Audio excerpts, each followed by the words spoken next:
making heretical the Gnostic tradition maybe having something to do with the consolidation of power in human earthly bishops.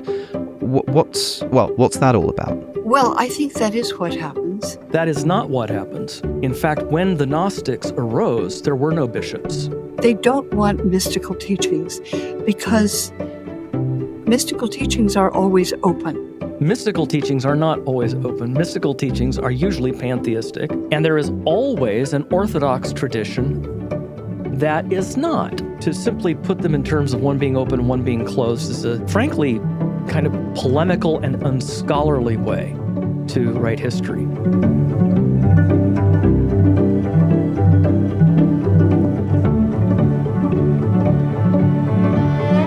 Hi, my name is Mike Horton, and I teach theology and apologetics. And I've been looking at some really interesting comments made by Alex O'Connor and Elaine Pagels.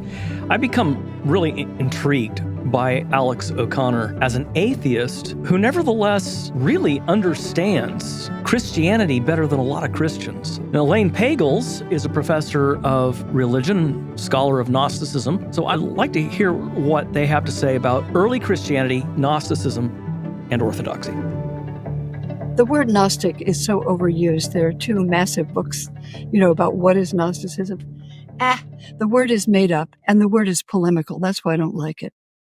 Now, there is a lot of truth to that. Gnosticism as a noun really is an invention of historians, not necessarily against Gnosticism, but in many cases, critical. As I've argued in my book, Shaman and Sage, took a couple of chapters to deep sea dive on the various Gnostic scriptures, as they're called. They're so similar in their basic tenets. They differ only in particular details of window dressing.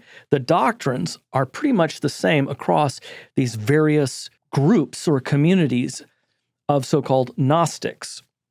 And they themselves said that we have a secret gnosis or knowledge that the rest of the church doesn't have. We're the enlightened ones. So I think it's perfectly reasonable for us to group these communities that said pretty much the same thing under one umbrella called Gnosticism. It means all the bad stuff you shouldn't believe. But Paul... Well, it does mean not Christian, not Orthodox Christian. It's pretty hard. I know that Elaine Pagels and others have tried to make the case that early Christianity was a free-for-all, kind of a cafeteria with a lot of options for people. But that wasn't the case because the Gnostics themselves referred to the great church, quote unquote, as unenlightened, as preaching nothing but Christ and Him crucified. But they know better. They're enlightened. They have the gnosis, and they have a higher understanding of spirituality than all these Christians over here in the great church. And that's what they called it, the great church, the majority. So already distinctions were being made between orthodoxy and heresy, even in the second and third century. But Paul was a visionary. And Paul, what do you want to say, was a mystic. He says he went up into the third heaven and heard things that he wasn't allowed to speak. He had revelations he couldn't possibly tell you. That's the kind of secret teaching that mystics claim. You can't confuse that admittedly intriguing but not very typical comment that Paul makes about having that mystical experience. And many people have had very mystical experiences. That's not what we're talking about. Gnosticism isn't just about having a mystical experience and being interested in having them. Gnosticism is an alternative religion that maintains that an evil God created the world and matter, that we are saved not by God becoming flesh, but by our losing our flesh, our emancipation from our bodies to finally become reunited with the spiritual beings of the universe. 180 degrees opposite to Christianity, and including the Christianity that Paul taught. To receive to this day. And mystics in the Catholic Church and the Protestant churches have always been reined in by orthodoxy, blocking them at every point from saying anything that doesn't agree with what becomes 4th century theology. This 4th century theology, I'm reminded of my Mormon friends who talk about how we got the Nicene Creed from Constantine, and that the Trinity wasn't taught in the church until the Nicene Council met in 325. It's the same kind of message that we get with proponents of Gnosticism, which Elaine Pagels is. She is a proponent of Gnostic religion. So the idea is that there really was no orthodoxy in the earliest centuries, something that happens Nicene Council. Well, Nicene Council didn't even deal with Gnosticism. It didn't deal with about 14 heresies that were already out of the bag by then. And so, the Nicene Council dealt with the Trinitarian heresies. The church had already faced Gnosticism. The church had already said no to it and continued to say no to it over all of its centuries. Here we are again in a situation where the Gnostics want to be recognized as part of a broader Christian tent.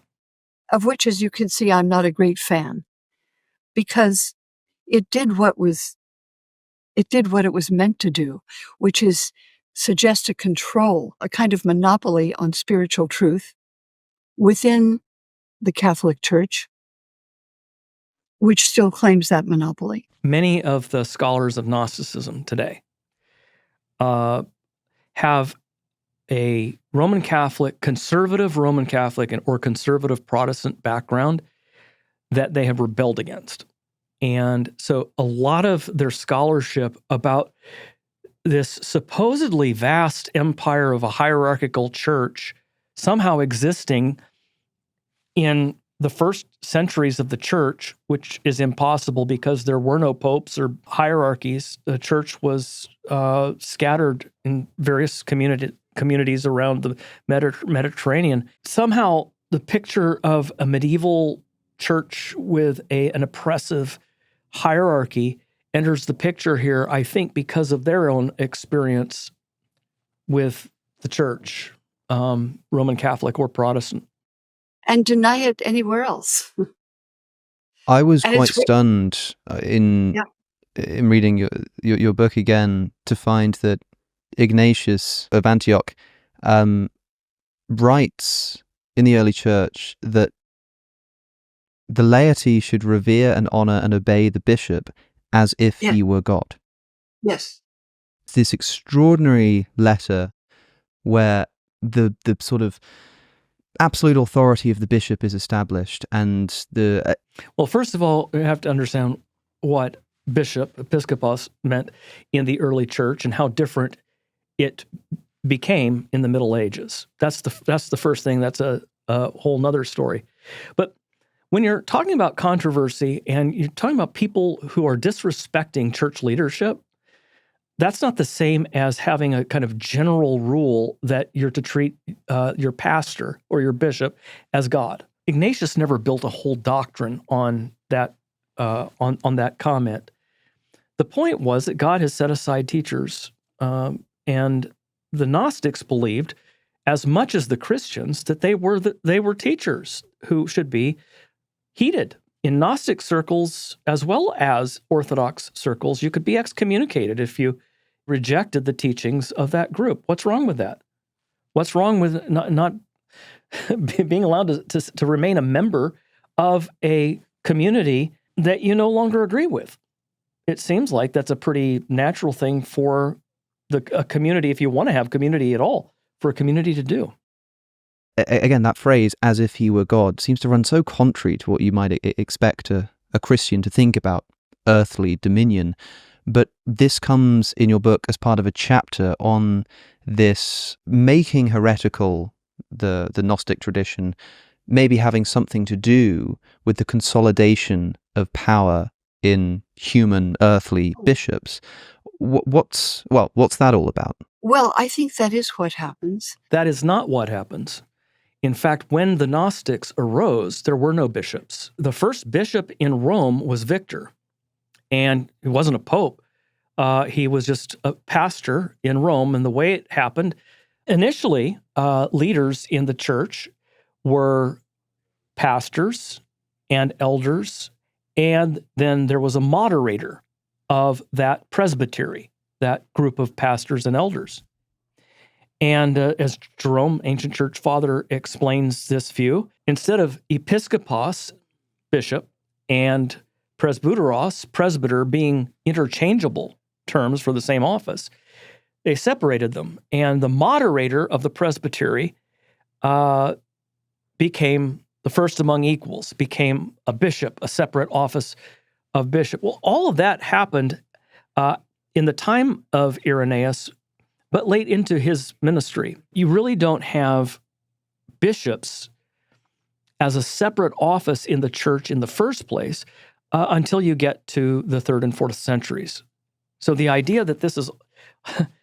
Jesus set up a Roman Catholic magisterium, hatched, fully formed in the way that you see it in the Middle Ages, is an anachronism. It's taking something that comes in the Middle Ages and imposing it on centuries where there was no hierarchy. There was no ability for the church to have any worldly power when the church itself was under persecution by the Roman Empire. When Constantine becomes a Christian and puts the power of the state, the military, behind a group of bishops, they claim that they have all knowledge. Well, then, that happened in the 4th century.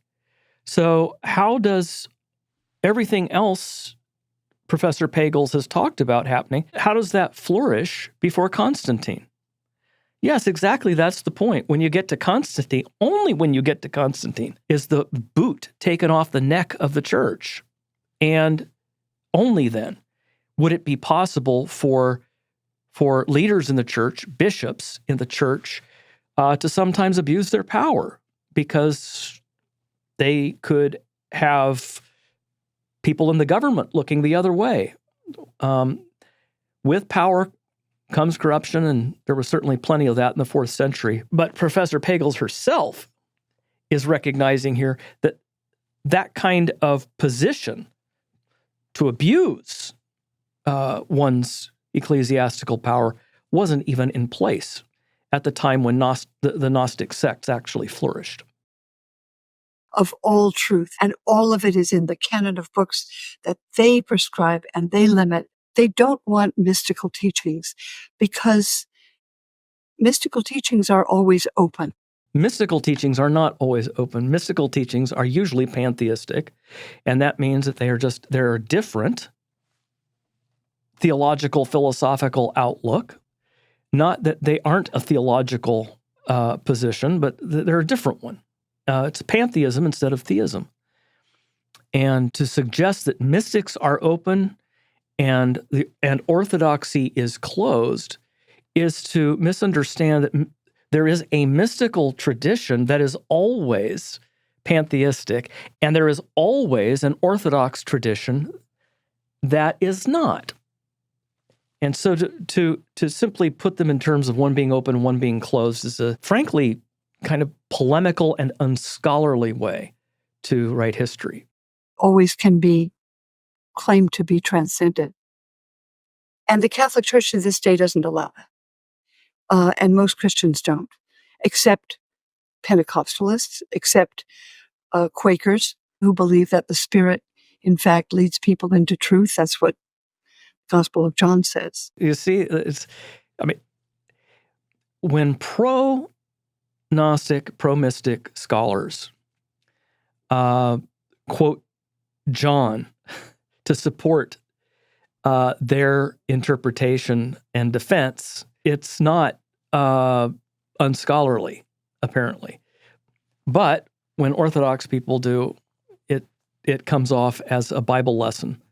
You know, I have learned a lot from reading Elaine Pagels. She is a brilliant scholar and has done a lot of research on Gnosticism over many years. But one of the things that it has reminded me of is that everybody comes to the study of something like Gnosticism, which for centuries has been considered a heresy, comes to a heresy like Gnosticism with lots of loaded guns, taking up sides on whether they are sympathetic to Gnosticism or unsympathetic to Gnosticism, and even the most rigorously disciplined scholars, you will find dividing into one side, one camp or the other, on whether they're for it or against it. It's really an amazing thing to watch, and I have really appreciated her honesty in basically saying that she sides with the Gnostics. What I have a harder time with is the scholarly narrative that sometimes is driven, I think, more by personal, subjective views than it is by a concern with the historical facts.